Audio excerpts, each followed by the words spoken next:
এই শাওয়ালের 6টা রোজার জন্য আবার কোন কোন ক্ষেত্রে ডাবল অফার আছে। একটু বুদ্ধিশুদ্ধি থাকলে দেখবেন যে আপনি অনেক অল্প আমল করেও আল্লাহ তাআলার কাছে অনেক বিপুল পরিমাণ সওয়াব পেয়েছেন। সে সুযোগ আছে। যেমন এই শাওয়াল মাসেরও চাঁদের ওই যে 13, 14, 15 তিনটা দিন আছে না রোজা রাখা সুন্নাত, ওই দিনগুলো রোজা রাখেন, পাশাপাশি আপনি শাওয়ালের 6 রোজারও নিয়ত করেন, অর্থাৎ একসাথে ডাবল নিয়ত করেন, ইনশাআল্লাহ সেটা আদায় হয়ে যাবে। তাহলে ডাবল নিয়ত হয়ে গেল। সোমবার বৃহস্পতিবারের সাথে আপনি প্লাস করতে পারেন, কিন্তু যদি সোম বৃহস্পতিবার আর চাঁদের 13, 14, 15কে আলাদা রেখে এটাকে 6টা রাখেন তাহলে তো সবচেয়ে উত্তম, সেটা বলাই বাহুল্য। এই ব্যক্তি রমজান মাসে রোজা রাখলো, রমজান মাসের সবগুলা রোজা যে রাখলো, সুম্মা আতবাআহু সিত্তাম মিন শাওয়াল, রমজান মাসের পর যদি কেউ শাওয়াল মাসে 6টা রোজা রাখে, কয়টা রোজা? 6টা রোজা রাখে। কোন মাসে? শাওয়াল মাসে, যে মাসটা চলছে। তাহলে কি হবে? কানা কাসিয়ামিদ দাহর, তাহলে সে সারা বছর রোজা রাখার সওয়াব পাবে। আপনি 30টা পাইছেন, 30টা রাখছেন, এক মাস রমজান মাসের সওয়াব পাইছেন। সাথে আর শুধু 6টা প্লাস করলে অফার হলো 12 মাস রোজা রাখলে যে পরিমাণ সওয়াব পাইতেন আপনার অ্যাকাউন্ট আল্লাহ সেই পরিমাণ সওয়াব জমা করে দিবেন। তাহলে কোন বুদ্ধিমান মানুষের শাওয়ালে 6 রোজা রাখা ছাড়া উচিত না। অনেক উলামা একরাম এই হাদিসকে ব্যাখ্যা করেছেন এইভাবে যে আল্লাহ রাব্বুল আলামিন সাধারণত নেক আমলগুলোকে 10 গুণ পর্যন্ত বাড়িয়ে দেন, কোন কোন ক্ষেত্রে আরো বেশি, দানের ক্ষেত্রে 700 গুণ আল্লাহ বাড়িয়ে দেন, কাউকে কাউকে হিসেব ছাড়া দেন। এই যে সাধারণত আল্লাহ তাআলা নেক আমল করলে কয় গুণ বাড়িয়ে দেন? 10 গুণ। কয় গুণ বাড়িয়ে দেন ভাই? 10 গুণ। তো আমরা রমজান মাসে রোজা রাখি, সাধারণত সারা মাস 30 হয় সর্বোচ্চ, কখনো কখনো 29 হয়, 30 বেশি তো আর হয় না। তাহলে 30 হলে 30টা রোজা আমরা রমজান মাসে রাখলাম, আর শাওয়ালে যদি 6টা রাখি তাহলে কয়টা হয়? 36 রোজাকে যদি আপনি 10 দিয়ে গুণ দেন সমান সমান কত হবে? 360। সারা বছরের হিসাব পাইছেন ভাইরা আমার? এই জন্য আল্লাহ রাব্বুল আলামিন আমাদেরকে সারা বছর রোজার সওয়াব দিবেন। শুধু রমজান রোজা রাখলে সারা বছর রোজার সওয়াব পাবেন না। রমজানে 30টা রাখতে পারছেন, সাথে আর শুধুমাত্র 6টা যদি প্লাস করতে পারেন এই মাসে, শাওয়াল মাসে, তাহলে এই 6টার কারণে ওই 30টা আর 6টা সব মিলিয়ে আপনি সারা বছর রোজার সওয়াব পেয়ে যাবেন ইনশাআল্লাহ। চেষ্টা করা যাবে না ইনশাআল্লাহ? আল্লাহ আমাদের সবাইকে তৌফিক দান করুন।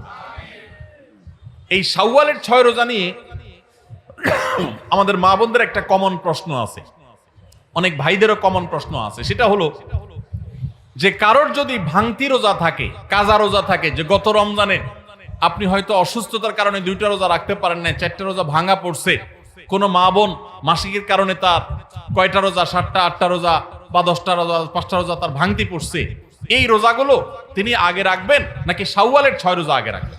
এটা হলো প্রশ্ন। এই প্রশ্নের উত্তর হলো অবশ্যই রমজানের রোজাগুলো আগে রেখে তারপরে শাওয়ালের 6 রোজা রাখতে পারলে বেশি উত্তম। কারণ নবী সাল্লাল্লাহু আলাইহি সাল্লামের হাদিসে আমরা দেখি তিনি বলেছেন, যে ব্যক্তি রমজানের রোজা রাখলো এরপরে শাওয়ালের 6 রোজা রাখলো তার জন্য ফজিলত হলো সারা বছর রোজা সওয়াব। তাহলে আগে রমজানের গুলো শেষ করে তারপরে শাওয়ালের 6 রোজা রাখতে পারলে বেশি ভালো। কিন্তু যদি কোনো মা বোন বা কোনো ভাই তার মনে হয় যে না, ভাঙতি রোজাগুলো রেখে তারপরে আবার শাওয়ালের 6 রোজা রাখা আমার জন্য কঠিন হবে, গড়ে 10-15টা রোজা রাখতে এক মাসে আমার জন্য চাপ হয়ে যাবে, তাহলে যে কোনো একটা অপশন যদি বেছে নিতে হয় তাহলে আমি বলবো অবশ্যই আপনি শাওয়ালের 6 রোজা, যেহেতু শাওয়ালের পরে আর প্রযোজ্য হবে না, এর সব শাওয়ালের পরে আর পাবেন না, এজন্য শাওয়ালের গুলো আগে রেখে ফেলেন এবং কাজাগুলো যদি পরে রাখেন ইনশাআল্লাহ আপনি পরিপূর্ণ সওয়াব পেয়ে যাবেন। তবে আগে যদি রমজানগুলো শেষ করতে পারেন সেটা বেশি উত্তম, সেটা বলাই বাহুল্য। তাহলে শাওয়ালের 6 রোজা রাখবো তো ইনশাআল্লাহ? আপনার যেদিন সুবিধা হয় সেদিন রাখেন, এক নাগাড়ে রাখা জরুরি না। শাওয়ালের 6 রোজা রাখা এটা নিয়ম হলো সারা মাসের ভিতর রাখলেই হবে, শাওয়াল মাস শেষ আর হবে না, শাওয়ালের ভিতরে 6টা রোজা রাখে শেষ করতে হবে। এই জন্য আপনি ধারাবাহিক টানা রাখতে হবে এমন কোনো কথা নাই। আপনি আজকে একটা রাখেন, আবার 5 দিন গ্যাপ দিয়ে একটা রাখেন, আপনার একটু কাজের চাপ যেদিন কম সেদিন রাখেন, আপনার যেদিন সুবিধা হয় সেদিন রাখেন, বদ্ধের দিন ধরে ধরে ধরে রাখেন, তাহলে আপনি যে কোনোভাবে 6টা রোজা রাখলেই হবে। সবাই চেষ্টা করবো না ইনশাআল্লাহ? আল্লাহ আমাদের সবাইকে আমলের তৌফিক দান করুন। ভাইরা আমার, তাহলে রমজানের আমলের চেষ্টা, রমজানের ইবাদত, রমজানের নামাজ, রমজানের রোজা, রমজানের তিলাওয়াত, রমজানের দান সদকা, এগুলো শুধু রমজানেই সীমাবদ্ধ নাকি রমজানের পরেও করা লাগবে? লাগবে কি লাগবে না? অতএব মসজিদে রমজানের পরে যেতে হবে কি হবে না? সবাই যাবো তো ইনশাআল্লাহ? আল্লাহর ঘরের দিকে যাবো তো ইনশাআল্লাহ? আপনার লাভ। আল্লাহর কোনো ঠেকা নাই ভাই। দেখতে দেখতে জীবনটা শেষ হয়ে যাবে, মালাকুল মউত হাজির হবে, চলে যেতে হবে, আপনি নিজের আমল নিয়ে যাবেন, আপনার কল্যাণ হবে। সবাই করবো তো ইনশাআল্লাহ। আল্লাহ আমাদের সবাইকে আমলের তৌফিক দান করুন। ভাইরা আমার, রমজানে আমরা যে নেক আমল করছি টুকটাক, 30টা রোজা রাখছেন বেশিরভাগ মানুষ মাশাআল্লাহ, তারাবির নামাজ পড়ছেন, কোরআনে কারিম একটু একটু করে যতটুক পারছেন, কেউ 1 খতম, কেউ 2 খতম, যে যদ্দুর পারছেন, কেউ 1 খতম না পারলেও যদ্দুর পারছেন তেলাওয়াত করছেন, আলহামদুলিল্লাহ। অনেকে দান সাদাকা করছেন, সবে কদর ইবাদতের জন্য চেষ্টা করছেন। এই যে রমজানে আমলের চেষ্টা আমরা করেছি, এই আমলগুলো আল্লাহর কাছে কবুল হয়েছে কি হয় নাই, এটা বুঝার একটা উপায় আছে, আলামত আছে, নিশ্চিত কোনো উপায় নাই। কারণ আমল কবুল করা না করা কার এখতিয়ার? আল্লাহর এখতিয়ার। শতভাগ পারফেক্টনেস আপনি এনেছেন, আপনার কাছে মনে হচ্ছে, তারপর কোনো ত্রুটি থাকতে পারে, যেটা কারণে আল্লাহ তাআলা বললেন না আমি তোমার এটা অ্যাকসেপ্ট করলাম না, সে এখতিয়ার আল্লাহর আছে।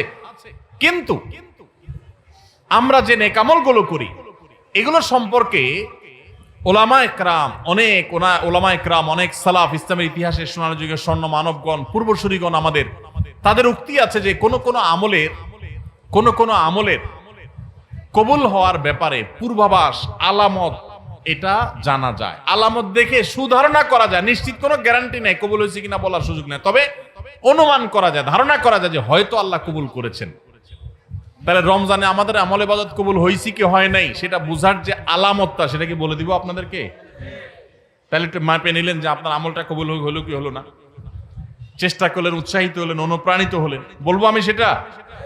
ভাইরা আমার, সেটা হলো, সে আলামতটা হলো রমজানে যে আমলগুলো করেছেন, শুধু রমজানের জন্য এটা কথা না, সারা বছরের জন্য প্রযোজ্য। কোনো আমল করার পর সে আমলটা যদি আপনি ধারাবাহিকভাবে করতে পারেন, কন্টিনিউয়াসলি করতে পারেন, বারবার করতে পারেন, একাধিকবার করতে পারেন, ওইটার ধারা যদি ধরে রাখতে পারেন, তাহলে আপনি আল্লাহর ব্যাপারে সুধারণা করতে পারেন, আল্লাহ আপনার আগেরটা কবুল করেছেন, এই জন্য পরে আবার করার তৌফিক দিয়েছেন। আল্লাহর কাছে আমল এবং ইবাদতের কবুলের একটা ছোট্ট আলামত এটা, যে আল্লাহ তাআলা রমজানে আপনি ফরজ রোজা রেখেছেন, রমজানের পরে শাওয়ালের 6 রোজা রাখার তৌফিক হয়েছে, সোমবার বৃহস্পতিবার রোজা মাঝে মাঝে রাখার তৌফিক হয়, চাঁদের 13, 14, 15 রোজা রাখার তৌফিক হয় মাশাআল্লাহ। তাহলে আপনি সুধারণা করতে পারেন আমার রমজান রোজা আল্লাহ কবুল করেছেন, সম্ভবত, নিশ্চিত না, হয়তো আল্লাহ কবুল করেছেন, সেজন্য আমাকে ওইটা আবার নতুন করে করার তৌফিক দিয়েছেন। রমজানে আপনি তারাবির নামাজ পড়েছেন, রমজানে বাইরে 5 ওয়াক্ত নামাজ ধরে রাখছেন, তাহাজ্জুদ মাঝে মধ্যে পড়ার চেষ্টা করেন, হিম্মত করেন, নিয়ত করেন, সুধারণা করতে পারেন আল্লাহ হয়তো আমার রমজানেরটা কবুল করেছেন। কারণ আল্লাহর পদ্ধতি হলো, কোন আমল করার পর বান্দা সে আমলটা যদি আল্লাহ অ্যাকসেপ্ট করেন, ওই আমলটা বান্দাকে নিয়মিত করার সুযোগ দেন, তৌফিক দেন। এটা দেখে আন্দাজ করা যায় যে হয়তো আল্লাহ তাআলা আমল কবুল করেছেন। আর রমজানের আমল রমজানেই শেষ, একেবারে প্যাক করে ফেলছেন, আর আমলের ধারে কাছে যান নাই, তাহলে লক্ষণ খারাপ। আপনার আমল কবুল হয়েছে কিনা গ্যারান্টি কেউ দিতে পারবে না, হয়তো কবুল হয়ে গেছে, কিন্তু এখানে লক্ষণ খারাপ। আপনার টেনশনের কারণ আছে যে আমি কেন আর আমলগুলো করতে পারছি না, তাহলে কি আমার আমলগুলো আল্লাহ কবুল করেন নাই? ভাইরা আমার, এটাকে আমি একটা উপমার সাথে দিয়ে একটু বোঝানোর চেষ্টা করি। উপমাটা হলো হালখাতা। আপনাদের এলাকায় হালখাতা আসেনি? এখন আগের মতো এত ব্যাপক হালখাতা সিস্টেম নাই। আমরা আমাদের শৈশবে দেখছি প্রত্যেক দোকানে দোকানে হালখাতা আছিল। তো হালখাতার সিস্টেম হলো যে বছরে একদিন হালখাতা হয়, সাধারণত পয়লা বৈশাখে হালখাতা হতো। এখন হালখাতা না, এখন পান্তা ইলিশ। হালখাতার জায়গা দখল করে ফেলছে কিসে? পান্তা ইলিশে। হালখাতা ছিল গ্রাম বাংলার ঐতিহ্য, সেটা চলে যায় ওই জায়গায় ঢুকছে কি? পান্তা ইলিশ। যাই হোক, তো হালখাতার সিস্টেম হলো সারা বছর যা বাকি খাইছেন এই সব টাকা হালখাতার দিন পরিশোধ করে একদম আপনার হিসাব ক্লিন করবেন, পরিষ্কার হয়ে যাবে, কোনো দেনা বাকি থাকবে না। তাহলে এবার আপনাকে দোকানদার একটু মিষ্টি মুষ্টি খাওয়ায়, জিলাপি টিলাপি খাওয়ায়, আর নতুন করে ওই দিনই যদি আবার বাকি চান, যত টাকা চান আপনাকে বাকি দিবে। এই না হালখাতার সিস্টেম?